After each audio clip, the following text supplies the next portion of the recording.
आप सभी ने बड़े ही मनोयोग के साथ इस घर में होतियां डालकर पवित्रता परमात्मा से विश्व शांति कामना की है। इस दायित्व को पूर्ण करने के लिए आप सबने हमेशा ही काम मन के साथ सहयोग किया है,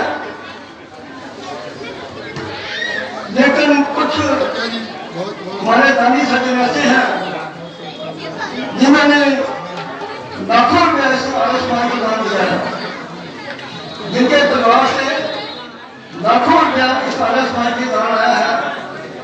उनमें प्रमुख रूप से दीनानंद से श्री रघुनाथा जी, भारत मुस्लिम विपणन कुमार जी यालिया जी, सिलवर मित्र सतपाल आर्या जी, गुरदास जी, संजीव वासुदेवा जी जो भारत कांग्रेस के प्रोप्राइटर हैं, जिनके सहयोग से, जिनके परिवार के सहयोग के बिना इस जगह का निर्माण ही नहीं हो सकता था, हमने सोचा था। उनका अंतक सहयोग मिला, हजारों रुपया उन्होंने दिया। रविंद्र साहब की गुरदासपुर से 31,000 रुपया, जन्नत रहती है 50,000 रुपया, और संजीव वासुदेव का परिवार जो 17 करोड़ को जमीन पर रखा गया था, तब उनके बड़े भाई श्री राजीव शर्मा जी गोल्डी वो दर्शना की अधाश में समय माता जी आई थी, सारा परिवार हाजिर था, लेकिन अकस्मात ईश्वर की व्यवस्था के अनुसार वो किसी एक्सीडेंट के कारण चले गए। आज का जो कार्यक्रम है उनको समर्पित किया जाता है। आज का जो जज था तो उद्घाटन संपन्न हो गया, उसके साथ ही हमारा जाकर संपन्न हो जाता है। ये सारे का सारा जो आयोजन है जो वी शर्मा गोल्डी जी को समर्पित किया जाता है। और सबने बड़े ही कार्यक्रम को सुना। इसके अलावा तो 1,000 रुपया, 50,000 रुपया, 50,000 रुपया देने वाले सैकड़ों हमारे दानी सज्जन से जुड़े। उसने ईश्वर की उपासना के लिए शिव का उपवास रखना सिखाया। शिव का मतलब है जो कल्याणकारी है, जो सबका पालन करता है, उस परमात्मा को शिव कहते हैं।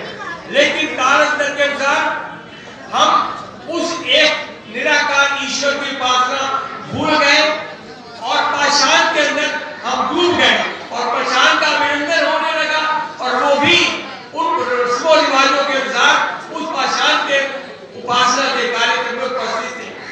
लेकिन क्योंकि कोई जन्मों के संस्कार थे, ईश्वर के पाक कृपा से वो बालक की बुद्धि चकराती है उस उपासना के अखंड ढोल को देखकर।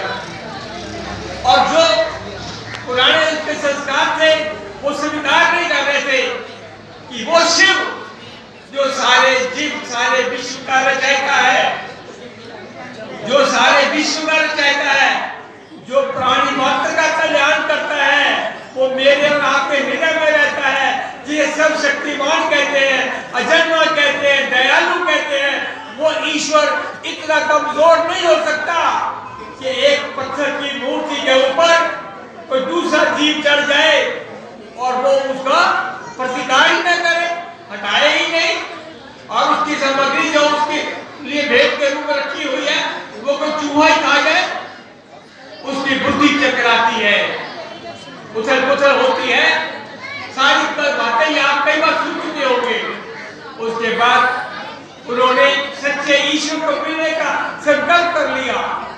संकल्प के करते करते जब कोई ठिकाना नहीं मिला तो किसी वक्त स्वामी जी के, आनंद जी के मार्गदर्शन से उन्होंने पता चल गया कि मथुरा चले जाओ अगर ईश्वर के बारे में ज्यादा जानकारी लेना चाहते हो। मथुरा के अंदर जब दरवाजा खटखटाते हैं, आवाज आती है, वार्तालाप होती है। 3 साल उस स्वामी जी के, विद्यानंद जी के शरण में रहकर जब अपना अध्ययन पूरा कर लेते हैं तो यहां से एक अजीब वातावरण शुरू होता है। जब दीक्षा के लिए थाली दी जाती है तो बड़े ही उदास भाव से विद्यानंद जी कहते हैं, दयानंद मैंने हजारों बच्चों को पढ़ाया। विद्यानंद जी ने केवल ऋषि ध्यान को नहीं पढ़ाया, हजारों बच्चों को पढ़ाया है। और उस थाली को देखकर जो दयानंद जी लेकर आए, उदास भाव से देखते हैं, भाई ये थाली, ये तो हजारों बच्चों को ये भेंट कर गए दीक्षा में, दयानंद तुम भी उसी थाली को लेकर खड़े हो। दयानंद जी भी उदास हो जाते हैं। विद्यानंद जी भी उसके भाव को देखकर पढ़कर कहते हैं, दयानंद मैं आपसे वो चीज नहीं मांगूंगा जो तुम्हारे पास नहीं है। मेरी बड़ी उम्मीद है तुम्हारे से। क्या? कि सारा भारत देश अंधकार में है, पाषाण का विरंजन हो रहा है, घर घर में फूट है, अंधविश्वास है, पाखंड है। मैं वो ही करता हूं कि तुम संकल्प करके जाओ और जीवन का बाकी समय जो है प्रकाश को फैलाने में लगाओ। धन्य है वो गुरु और धन्य थे वो शिष्य। 1 मिनट के अंदर फैसला हो गया। दयानंद जी ठीक है महाराज, जो आपका आदेश को लेकर निकल पड़े। सारे देश को जगाने का